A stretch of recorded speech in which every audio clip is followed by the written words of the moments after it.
Sam Bennett will not face any discipline from the Department of Player Safety. And what are the keys to a Game 2 win? We'll discuss that and more on today's Locked On Florida Panthers podcast.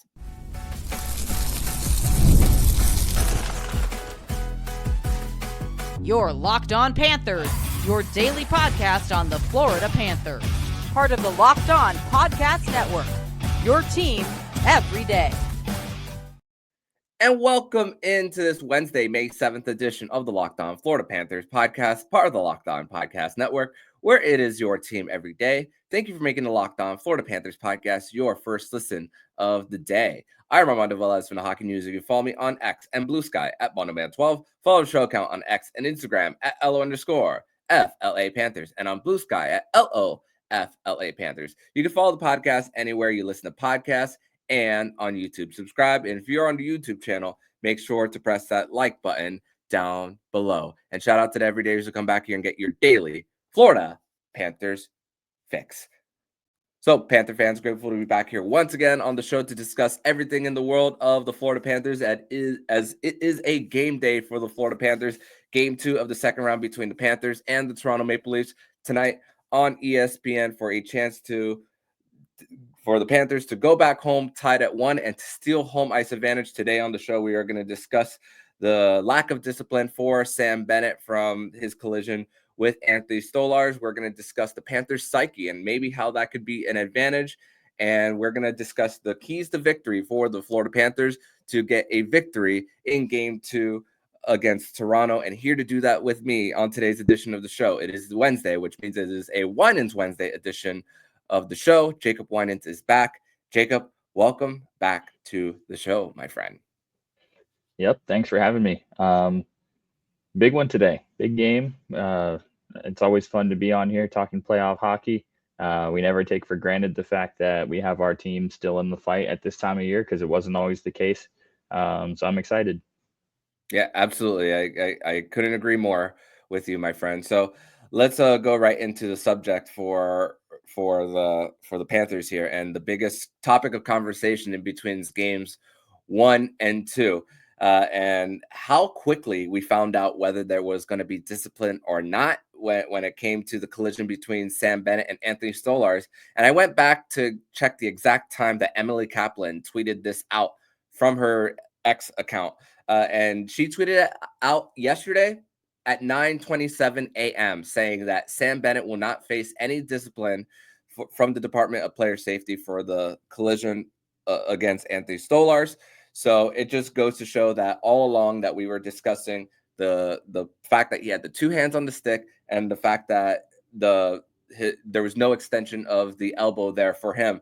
And even for the discussion of when it could have happened, Chris Nowinski, who was in WWE, played football, who is also a neuroscientist, discussed how Sam Reinhart shot 5 minutes in and causing the shaking of the head after that. Discussed how there's a 72% chance of there being some type of concussion there for Anthony Stolarz, and then playing almost 20 more minutes of hockey after that. Scary moment for him. But also, we want to discuss that Anthony Stolarz was released from the hospital the next morning and was seen at breakfast with the team. So thankfully, Anthony Stolarz is okay. So when you hear about everything with Sam Bennett and the lack of discipline, what are your thoughts? I want to get your thoughts on it. Yeah, we could probably spend the whole show talking about this, but I'll sort of keep my thoughts brief. First, I want to focus on Stolarz and his health because that's more important than anything, and especially given that he's a Panther last year, and Paul Maurice spoke in his availability yesterday and said Stoli is one of our guys, and I think that stood out to me because there's no ill wishes or anything bad that anybody on the Panther side of things can say about Anthony Stolarz. He's a guy that everybody here loves. The players, the staff, the fans, everybody loves Stoli. So we're happy to hear that he's okay, and that was absolutely terrifying to see. Anytime you see someone vomiting after a head injury. That's never a good sign. So we're just happy to hear that he's doing better. And I hope he continues to get better and has a chance to play again in this series, because the series is better with him in it. So I wanted to start with that. And then as far as the Sam Bennett aspect of this goes, I don't think it's even a discussion if it's not Sam Bennett, to be honest. Yeah. Yep. I don't think there was anything about that play that was malicious. There was no extension of the elbow. He didn't even make contact with the elbow. If you watch the replays and the different angles, it was more the forearm and the back of the glove that contacts Stolarz's head. There was no lunge. There was no forceful delivery. It was strictly skating through the center of the net and trying to make a play for a rebound, and he makes contact with the head. I also the point you bring up about Chris Nowinski, that's also important to me, because I think the concussion spotters and the medical staff there for the Leafs, I think they dropped the ball and they left Stolarz in a dangerous place. Whether he was concussed on that Reinhart shot or not, no one will ever know that except Anthony Stolarz and his doctors. But at the very least, that's the type of play where someone needs to pull him out and have him checked. We see goalies take shots to the head all the time.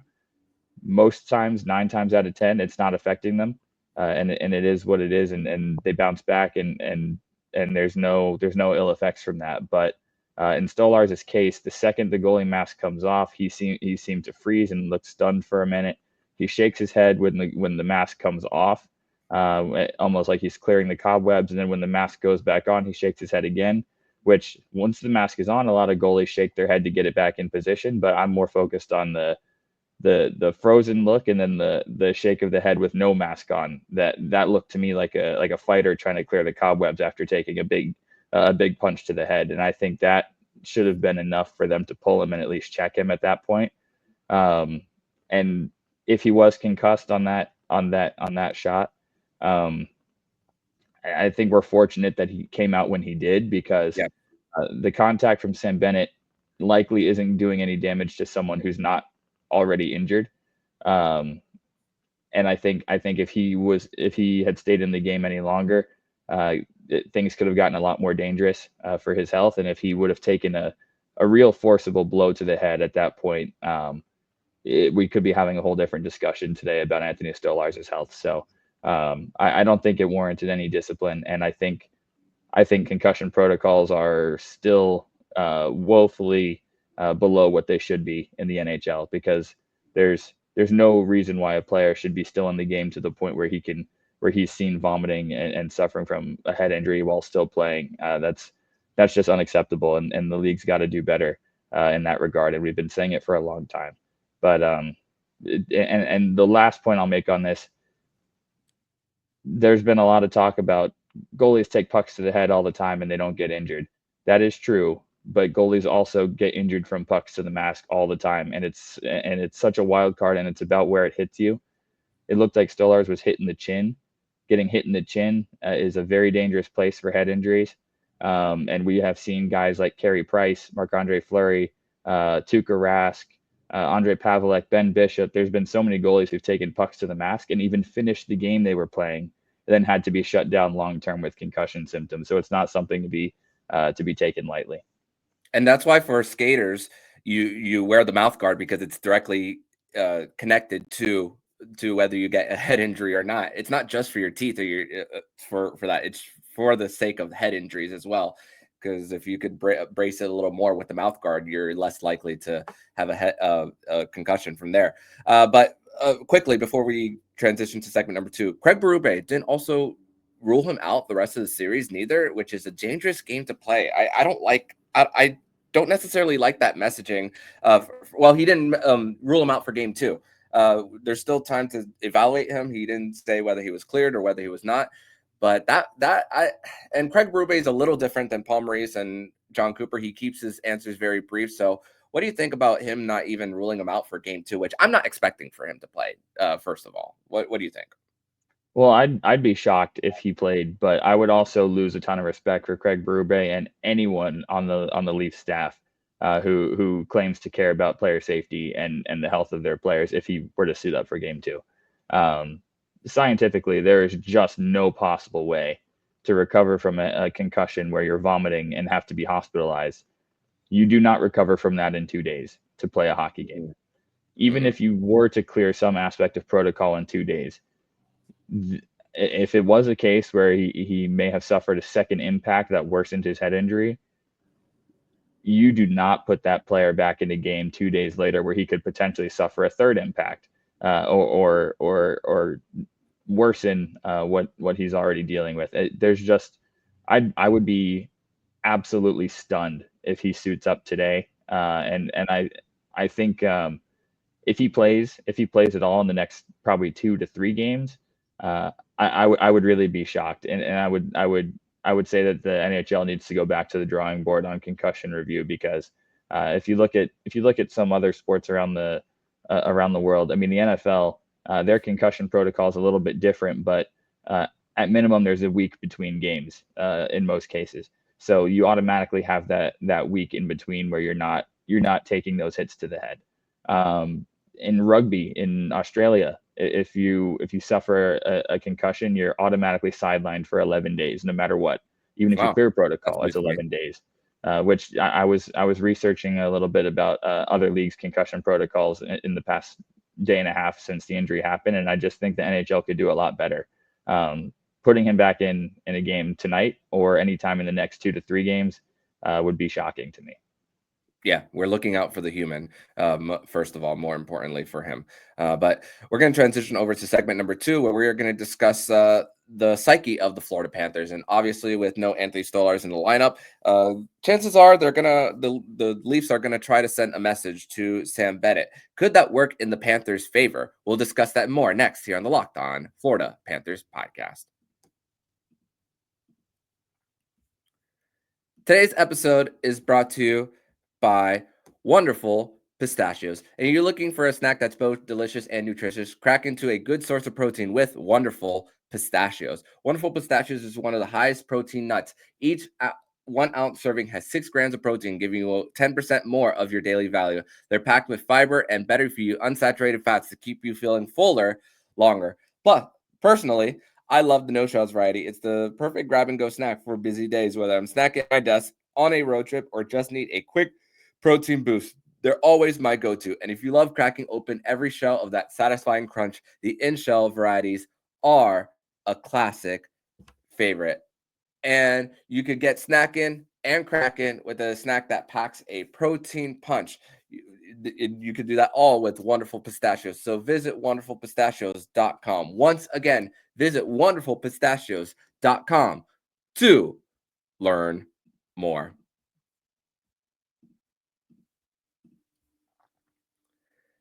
Segment 2 here on this Wednesday, May 7th edition of the Locked On Florida Panthers podcast. Thank you once again for making the Locked On Florida Panthers podcast your first listen of the day. Here with Jacob Winans here on another edition of Winans Wednesday to discuss Game 2 tonight between the Florida Panthers and the Toronto Maple Leafs. And let's go back to what Craig Berube had to say about just everything for this. And it's somewhat related to what could happen tonight. Craig Berube did say that when he played and this were to happen, whether it was the root cause or not, that he would have done something on the ice. And this kind of reminds me about earlier in the season when Tage Thompson was taken out by I forget who was it on the New Jersey Devils. I believe it was Siegenthaler. And then Lindy Ruff calls out his team, and then the next game when something happens, his team stands up for their players because Buffalo wasn't standing up for Tage Thompson there. So that's kind of related to this. So we didn't, obviously, after I spoke about it with Jacob Langsam of Panther Prairie after Game 1, there wasn't post whistle scrums. There was a few pushing and shoving, but also the fact that there's no discipline, whether the Leafs believe it was the right call or not. There is an opportunity for the Panthers to gain a little bit of a psychological advantage for them. And I think that this could work well in their favor of whenever there's something along the crease, a roughing call, and then the Panthers could get a power play out of it. And to think that even though last game the Panthers went to the box 5 times and the Leafs went 3 times, even though one of those calls was a phantom power play where I don't know where Domi had a cross-check call in game 1, but this could be an advantage for the Panthers to get in on the man advantage, and especially because they already have a power play goal to add it on in this series. So I'm just wondering how the Leafs response is going to be come game 2. Yeah, I think if I'm a Leafs fan, I don't really love the comments from Craig Berube because it seems like he's trying to push his team into a little bit more of a physical response. He's trying to push his team into a little bit more of what the Panthers like to do. And I think Toronto, quite frankly, is better off leaving this alone. If I'm a Toronto fan, I want them to leave this alone. You don't want to. If you're the Leafs, you're playing a dangerous game if you're going to try to out physical the Panthers. If you're gonna get in the mud and try to play that style with Florida, you're not going to win that. And that's just there's a track record dating back now 2.5 postseasons. You're just not going to do that to Florida. And I think if Toronto wants to win this series, they're better off letting this go entirely and just focusing on their game and try to use their skill. I don't know. It's a dangerous comment from Berube because if I look up and down the Toronto roster, unless you're suiting up Ryan Reeves, I don't see anyone on that roster who's going to intimidate Sam Bennett or any of the Panthers really. I mean, I've seen a lot of people say, "Oh, send Max Domi after him." Do people remember the last time Sam Bennett and Max Domi fought? It was Max Domi got demolished in that fight. It wasn't even remotely close. There's really, Brandon Carlo, he's a big guy. He was right on the ice when Sam Bennett made contact with Stolarz. I think the fact that there was no response from the team tells you how insignificant the play really was.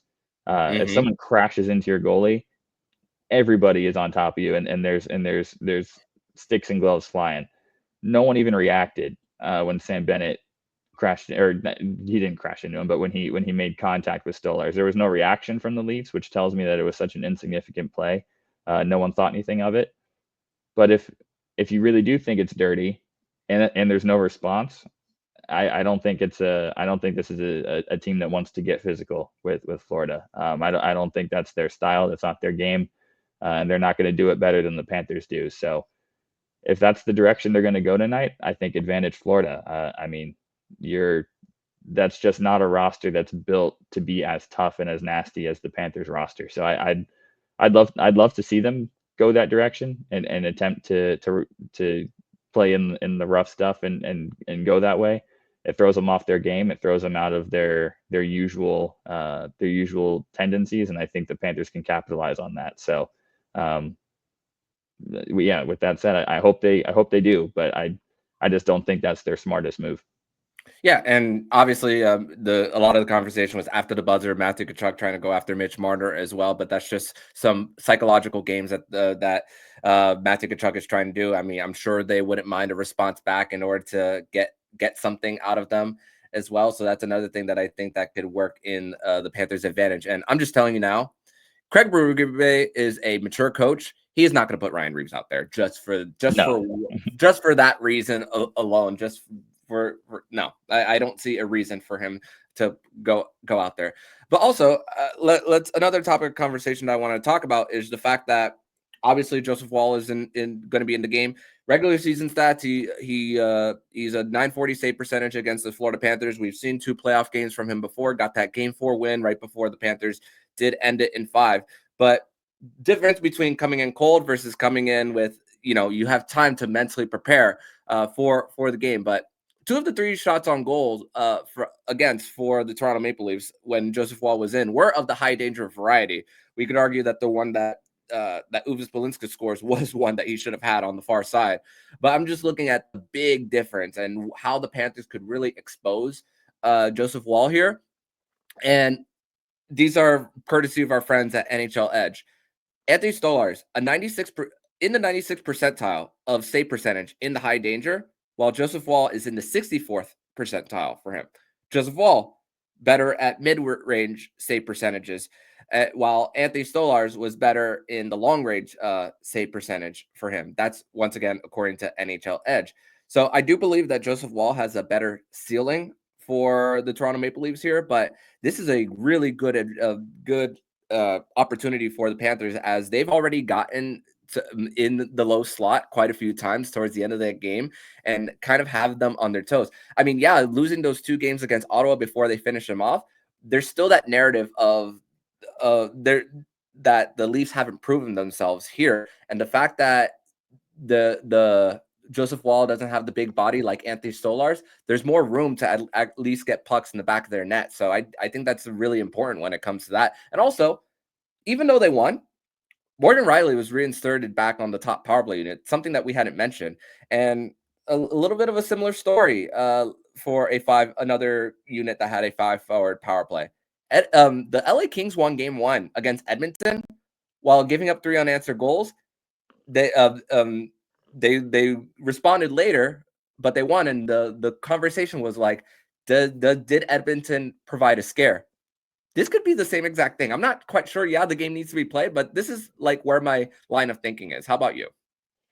Yeah, I think the way the Panthers looked in game 1, you don't see the Panthers look like that very often. And I think the one thing that has me not as nervous going into this is that it was almost like 2 different games.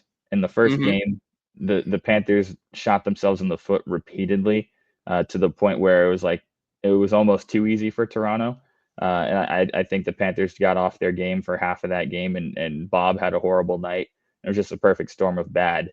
And then they found their footing. And once they did, they dog walked the Leafs the rest of the game. Quite honestly, I think the only thing that they couldn't control was the amount of time they had left. If that game was any longer, the Panthers were going to come back and win that game. Ran out of time, but they found their game. Now you add Aaron Ekblad back into the mix, things are going to look tighter defensively. He's a physical presence, as Tampa learned. He's going to be in the game to shut down the top guys. He's going to be physical. He's going to make a good first out, and I think having that balance in the top 4 of the defense, I think is only going to help the Panthers. And Dmitry Kulikov really struggled in game 1. He'll be able to drop back down to the third pair where he's most comfortable and most effective. The defense is going to look a lot better, and realistically, Toronto's power play didn't get it done in game 1. The Panthers aren't giving up 5 goals at even strength again. That just doesn't happen. So I think it's going to be a very different looking game in game 2. The Panthers found their legs, and I don't think we can discredit the Anthony Stolarz factor of the familiarity, because yes, he was on the Panthers last year, and there's so many hours and thousands of shots that he's seeing from these guys in practice and throughout the year. He knows so many of the players on the Panthers roster. He knows their tendencies. He knows where they like to shoot. He knows there's just a lot that, as a goalie, you pick up throughout practicing. And I think Joseph Woll obviously doesn't have that level of knowledge and familiarity with the Panthers players, and I think that could really play a part in how this series goes. You made a great point. Stolarz is one of the biggest bodies in net in the NHL. That seems to be the style of goalie the Panthers can struggle with. We saw them really have a hard time with Adin Hill, which led them to getting Anthony Stolarz. They wanted a similar type, and we saw how that worked out for them. Anthony Stolarz led the NHL in save percentage this year, second year in a row that he did that, and I think Joseph Woll, while he's a good goalie, has great playoff numbers. Panthers have beaten him in a playoff series before. He is definitely, in my opinion, a downgrade from Anthony Stolarz, at least right now. Well, even though he absolutely has face of the franchise type goalie potential, he's a downgrade from Stolarz right now. And I think the Panthers can take advantage of that. Yeah, and we'll discuss what are the keys to getting a Game 2 victory for the Panthers against Anthony Stolarz. Joseph Woll and the Toronto Maple Leafs, and we'll discuss that in the third and final segment here on the Locked On Florida Panthers podcast. An award-winning mattress can change your life. I speak from experience. It happened to me. After years of uncomfortable sleeps, I recently switched to Bare Mattress, and the results were instant. Bare Mattress is designed with a focus on recovery, cooling, and pressure relief to upgrade your sleep and improve your overall quality of life. I used to deal with night sweats, but Bare's best-in-class cooling ensures optimal temperature regulation, which prevents overheating and helps me stay comfortable all night long. Bare offers a wide variety of mattresses, but to get the right one for you, take their sleep quiz that matches you to your perfect mattress based on body type and sleep preferences. Go to bearmattress.com and use promo code LOCKEDONNHL at checkout to get 40% off site-wide. This offer is not available anywhere else. You have to use my promo code on the very last page of checkout to get this discount. That's bearmattress.com. Use my promo code LOCKEDONNHL to get 40% off site-wide. Bearmattress.com, promo code LOCKEDONNHL. Third and final segment here on this Wednesday, May 7th edition of the Locked On Florida Panthers podcast. Thank you once again for making the Locked On Florida Panthers podcast your first listen of the day. So not only are the Panthers in action, but Checkers are in action against the Providence Bruins. They have a 2-0 series lead in their 5. So they have 3 opportunities at home to win 1 game. And also the Florida Panthers have signed a 4th-round pick, right shot defenseman Ludwig Janssen to a 3-year entry-level deal. 6 foot, 175 pound at 21 years old, a true defensive defenseman that led NHL team to their first championship since 1996. So big congratulations to Ludwig Janssen, as now there are 3 right-handed shot defensemen in the Panthers pipeline. Him, Mikko Savorka, Mike Benning are the 3 currently for them. So we're running a little bit long here, so let's get quickly to our keys to victory for the Panthers here as they face the Toronto Maple Leafs in Game 2. I think one key for the Panthers is if you're going to get a clean entry, if you're gonna be able to score for them, clean entries are necessary, because Mike Kelly actually shared this on X, how the Panthers are over 50% in dump and chase wins for them. And the ESPN broadcast in Game 1 showed a replay of the Leafs defenseman backing in, getting prepared for the chase. So it was easier for them to get breakout passes for them. So if you're going to have them back in, the clean entry is necessary for a possibility of the Panthers to be a little patient and for them to at least create the screen with the Leafs defenseman on the goal. Top 4, the defense. Aaron Ekblad is back, as you mentioned. It's going to be very important to have them more balanced for them. So that's going to be very important. And no cheap goals from Sergei Bobrovsky. The Chris Tanev goal was one that was just a big backbreaker for them, even though that was not one of the goals off the rush, and you want Sergei Bobrovsky to bail you out at least on one of those rush chances for them. And also the Barkov line, they were -2 at 5-on-5 in Game 1, and Craig Berube hasn't been afraid of matching that Matthews line with Barkov. There was a conversation before the series started on, okay, which line are they going to put alongside Barkov? Matthews and Marner are great defensive forwards, so they've been able to at least keep them at bay at least for Game 1. But even though Barkov, Verhaeghe, and Reinhart did get a whole bunch of shots on goal for them, second line is matched with the 4th line for the most part, the Scott Laughton line for the Toronto Maple Leafs. So that has been the matchups for this one. But what are your 3 keys of the game for the Panthers to get a win here? Yeah, number 1 is stay out of the box. You're not going to win a whole lot of games. You're giving up 5 power plays. Got to stay out of the box. While it didn't kill them on the scoreboard last game, the third period, the Panthers had all the momentum in the world and had a chance to come back and tie or win that game. And they take 2 penalties, which puts them on the kill and sort of let the steam out of the engine. They lost that momentum that they had. And especially I think that was one. Yeah, the Mikkola one especially, yeah. And not only do you lose momentum, but they lost 4 minutes of time that they could have been using to press for offense when they really had Toronto on their heels. So stay out of the box and be disciplined. That's number one. Got to limit the transition opportunities. Too many rush chances, too many breakaways. Cannot win that way against Toronto. They're going to have to limit that. Now, some of that was definitely a product of them trying to play from behind and having to play a little bit looser, but you need this to be a forechecking, cycling type of game. You can't let this become a transition rush game because Toronto can kill you that way, and I don't think Toronto can hang with Florida in the cycle game and in the forechecking game. So forecheck a lot better and limit the rush chances. That's going to be important. And I think the Panthers' big guns have to step up. We've seen the Panthers' third line really carry things for the last couple of games. Anton, Brad, and Etu have been the Panthers' best line for probably the last 2 to 3 games. That third line is doing everything they can. It's time for the Panthers' top 6 to get something going. We saw Sam Bennett score. We need to see Matthew Tkachuk provide some offense. We know he's playing injured. Got to provide some offense if you're Chucky. And I think Barkov, Reinhart, Verhaeghe, that line's got to produce offense.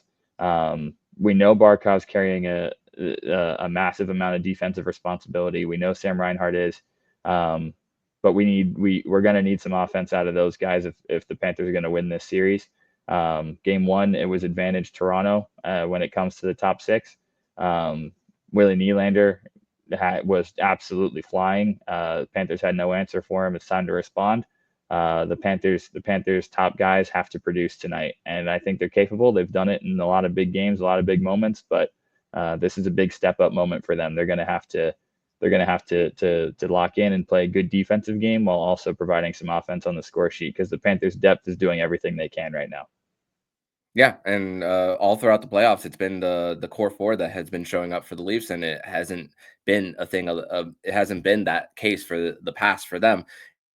The only guy who's really gotten on the score sheet so far in game 1 has been Nylander, and it happened twice. So the fact that the Panthers did limit the other guys, at least points wise for them, they still got a good amount of their opportunities for them that you can only hope to contain them, and the fact that the Panthers did, hopefully it's the same case for them in this one. And hey, there's only you could say, okay, Barkov didn't really necessarily is not scoring the goals, but I mean, I can't imagine going a whole playoff run with Barkov, that line not taking over for them, even though Sam Reinhart has gotten the goals. Carver, like he's finally showing up after struggling in the regular season. So it's gonna have to come down to that for the Florida Panthers here.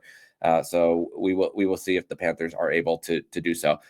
They, in these last 3 years in the playoffs, the Panthers have only lost 2 straight twice. In the Stanley Cup final in 2023 and the Eastern Conference final last year. So the Panthers have shown over and over again how they've been able to adjust from game to game from that. So we've so actually the Stanley Cup final too, losing the 3 straight for them. So hasn't happened too often for the Panthers here when it comes to just quick adjustments for them, especially we've seen what happens for them. When in losses, it's been the rush game for them, and quickly after that, more times than not, we've seen them a little tighter. And if it's a 1-goal game for the Panthers, we've seen them not take as many risks when it comes to pinches in the offensive zone and trying to keep the puck. And we see them more towards the blue line because they want to limit those chances against Sergei Bobrovsky. So we'll see if the Panthers are able to adjust there. But Jacob, I want to thank you so much for joining me on this edition of the Locked On Florida Panthers podcast. Tell everybody where they can follow you online, my friend. Yep, you can follow me on X at Jacob Winans 8, and yeah, let's get a game 2 win tonight, and let's bring this back home with the split. Absolutely, let's hope so. So, Jacob, thank you so much once again, and I will see you next week. Looking forward to it. Thanks. And if you like what you're hearing, Please subscribe to the podcast to be notified every single time the Locked On Florida Panthers podcast jumps into your podcast feed. Don't forget to also subscribe to the other shows on Locked On NHL Network, including Locked On NHL, Locked On Fantasy Hockey, Flip Livingstone and Stu Roden, and Locked On NHL Prospects. Thank you once again for making the Locked On Florida Panthers podcast your first listen of the day. So I'm Armando Velez with Jacob Winans, and you've been listening to Locked On Florida Panthers podcast, part of the Locked On Podcast Network, where it's your team every day.